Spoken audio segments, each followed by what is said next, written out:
ಜನಪರ ಸಂಘಟನೆ ಸೇರಿ ಸಂಪೂರ್ಣ ದೂರು ಕೊಟ್ಟಿದ್ದೀವಿ. ಶೇಷಾದ್ರಿಪುರಂ ಪೊಲೀಸ್ ಏನು ಹೋದ ಶನಿವಾರ ಸಾರಾ ಗೋವಿಂದ್ ಅವರು ಮನೆಯಲ್ಲಿ ನಡೆದಿರೋ ಮನೆ ಮೇಲೆ ಅವರ ಮಾಡಿರೋ ಧಮಕಿಗಳು, ಅವಾಚ್ಯ ಶಬ್ದಗಳು, ಜೀವ ಬೆದರಿಕೆ, ದೊಡ್ಡ ಪ್ರಮಾಣದಲ್ಲಿ ಗಲಾಟೆ, ರಂಪಾಟ, ರಾಜಧಾನಿ. ಇದು ನಾನು ಒಬ್ಬನೇ ಕೊಡ್ತಿರೋ ದೂರ ಅಲ್ಲ.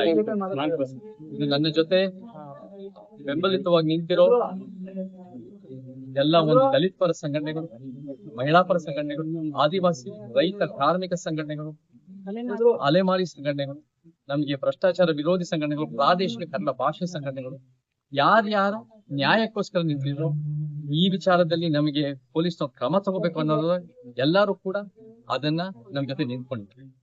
ಈ ವಿಚಾರದಲ್ಲಿ ಸಾರಾ ಗೋವಿಂದ್ ಅವರು ಬರೀ ಒಂದ್ ವಾರದ ಹಿಂದೆ ಹೋದ ಶನಿವಾರ 25ನೇ ತಾರೀಕು ಮಾಡಿರೋ ಧಮಕಿ ಒಂದೇ ದಿನ ಅಂತ. ಅವರ ಹಿನ್ನೆಲೆ ನೋಡಿದ್ರೆ ನಾವು ಕೇಳ್ಪಟ್ಟಿದೀವಿ. ಲಂಕೇಶ್ ಪತ್ರಿಕೆಯಲ್ಲೂ ಕೂಡ ಲಂಕೇಶ್ ಸಂದರ್ಭದಲ್ಲಿ ಹಿರಿಯ ಮಾಧ್ಯಮದವರ ಲಂಕೇಶ್ ಒಂದ್ ವಿಚಾರ ಬರೆದಾಗ ಇದೇ ಸಾರಾ ಗೋವಿಂದ್ ಅವರು ಅವರ ತಂಡ ಎಲ್ಲ ಸೇರಿ ಲಂಕೇಶ್ ಪತ್ರಿಕೆ ಕಚೇರಿಗೆ ನುಗ್ಗಿ ಅಲ್ಲಿ ಮಾಧ್ಯಮದವ್ರ ಮೇಲೆ ಹಲ್ಲೆ ಮಾಡಿ, ಅಲ್ಲೂ ಕೂಡ ಮಹಿಳಾ ಮಾಧ್ಯಮದವ್ರ ಮೇಲೂ ಕೂಡ ಹಲ್ಲೆ ಆಗಿದೆ ಅಂತ ನಮ್ಗೆ ಕೇಳ್ಪಟ್ಟಿದ್ದೀವಿ, ಆರೋಪಗಳಿದೆ.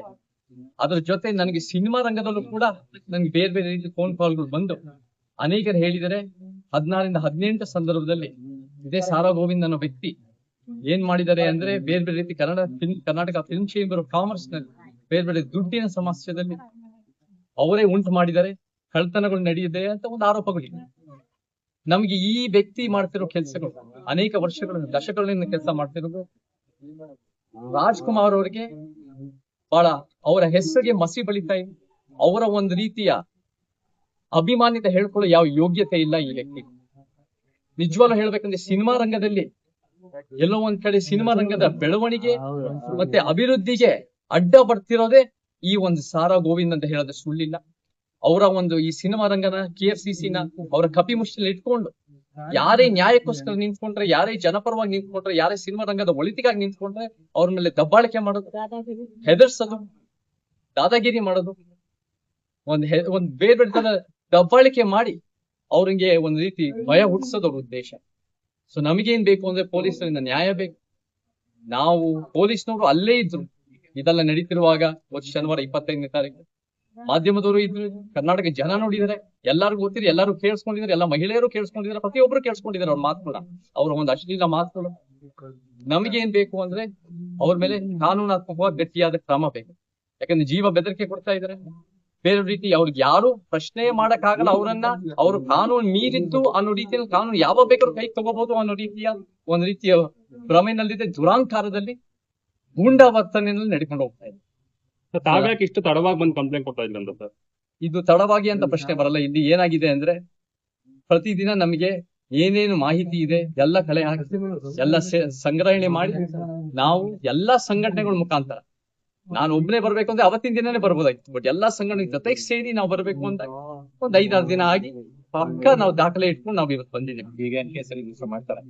ಇವಾಗ ಏನ್ ಹೇಳಿದ್ದಾರೆ, ನಮ್ಗೆ ಅಕ್ನಾಲಜ್ಮೆಂಟ್ ಕೊಟ್ಟಿದ್ದಾರೆ. ಅಕ್ನಾಲಜ್ಮೆಂಟ್ ಕೊಟ್ಟು ಅವ್ರು ಏನ್ ಹೇಳಿದ್ದಾರೆ ಅಂದ್ರೆ ಅವ್ರು ಒಂದು ಲೀಗಲ್ ಒಪಿನಿಯನ್ ತಗೊಂಡು 4ರಿಂದ 5 ಗಂಟೆ ಒಳಗೆ ನಮ್ಗೆ ಏನೇನು ಕಾನೂನಾತ್ಮಕವಾಗಿ ಮಾಡ್ಬೋದು ಅಂತ ಮಾಡ್ತಾರೆ ಅಂತ ನಮ್ಗೆ ಮಾತು ಕೊಟ್ಟಿದ್ದಾರೆ. ನಾವು ಅವರನ್ನ ನಂಬ್ತಾ ಇದೀವಿ. ಅವ್ರು ಕಾನೂನು ಎತ್ತಿ ಹಿಡಿತಾರೆ, ಯಾರು ಕಾನೂನು ಮೀರಿರೋರಲ್ಲ, ಎಲ್ಲರೂ ಕಾನೂನು ಅಡಿಯಲ್ಲಿ ಸಂವಿಧಾನ ಅಡಿಯಲ್ಲಿ ಇದಾರೆ ಅನ್ನೋ ರೀತಿಯಲ್ಲಿ ನಮ್ಗೆ ನಂಬಿಕೆ ಇದೆ. ಕೇವಲ ನೀವಷ್ಟೇ ದೂರ ಕೊಟ್ಟಿದ್ರು, ಜೊತೆಗೆ ಬೇರೆ ಇದರಲ್ಲಿ ನಾನಷ್ಟೇ ಅಲ್ಲ, ಇಲ್ಲಿ ಎಲ್ಲಾ ಜನಪರ ಸಂಘಟನೆಗಳ ಜೊತೆಗೆ ಸೇರಿ ಇಲ್ಲಿ ನನ್ ಜೊತೆ ನಾವೆಲ್ಲರೂ ಸೇರಿ ದೂರ ಕೊಟ್ಟಿದ್ದೀವಿ. ನಿಮ್ಮ ಹೆಸರು ಇಂಡಿವಿಜುವಲ್ ದೂರ ಕೊಟ್ಟಿದ್ದಾರೆ. ನನ್ನ ಹೆಸರು ಮತ್ತೆ ಯಾರ್ಯಾವ ಸಂಘಟನೆಗಳು ಬೆಂಬಲಿಗರು ಅಂತ ನಾನು ಕೂಡ ಈಗ ದಲಿತರು ವಿರುದ್ಧವಾಗಿ ಏನೋ ಮಾತಾಡಿದ್ದಾರೆ ಸಾರಾ ಗೋವಿಂದ್ ಅದನ್ನ ನಾವು ಮುಂದಿನ ದಿನಗಳಲ್ಲಿ ನಾವು ಮಾತಾಡ್ತಾ ಹೋಗ್ತೀವಿ. ನಮ್ಗೆ ತಾಳಕ್ಕೆ ಯಾರು ಒಂಥರ ಕುಣಿತಾ ಇದ್ರೆ ತಾಳಕ್ಕೆ ಒಂದೊಂದು ಈ ಬೇರೆ ಬೇರೆ ರೀತಿ ಒಂದು ದಲಿತ ವಿರೋಧಿ ಮಾತಾಡಿದಂತ ಆರೋಪ ಇದೆ. ಅದು ಕೂಡ ಒಂದ್ ರೀತಿ ಒಂದ್ ಕೆಟ್ಟವಾದ ಅವರ ಮನಸ್ಥಿತಿ ಎದ್ದು ಕಾಣ್ತದೆ. ಸೊ ಈ ರೀತಿಯ ವಿಚಾರಗಳು ಎಲ್ಲ ಹೊರಗೆ ಬರ್ಬೇಕು, ಎಲ್ಲ ಸತ್ಯತೆಗಳು ಹೊರಗೆ ಬರ್ಬೇಕು. ನಮಗೆ ನ್ಯಾಯ ಬೇಕು. ನಾನು ಇಲ್ಲಿ ಒಬ್ಬನೇ ನಿಂತಿಲ್ಲ, ಇಡೀ ಕರ್ನಾಟಕ ಜನತೆ ನಮಗೆಲ್ಲ ನೋಡಿದರೆ, ಎಲ್ಲರೂ ನಮಗೆ ಪ್ರೀತಿ ವಿಶ್ವಾಸ ಹೇಳ್ತಾ ಇದ್ದಾರೆ. ಆ ಒಂದು ಕೆಟ್ಟ ಒಂದು ಮನಸ್ಥಿತಿ ಮತ್ತೆ ಕೆಟ್ಟ ಕೆಲಸ ಮಾಡ್ತಿರೋ ವ್ಯಕ್ತಿಗೆ ಎಲ್ಲರೂ ಮುಗಿತಾ ಇದ್ದಾರೆ. ನಮ್ ಕಾನೂನಾತ್ಮಕವಾಗೂ ಕೂಡ ನಮ್ಗೆ ನ್ಯಾಯ ಬೇಕು ಅಂತ ಹೇಳಿ. Thank you.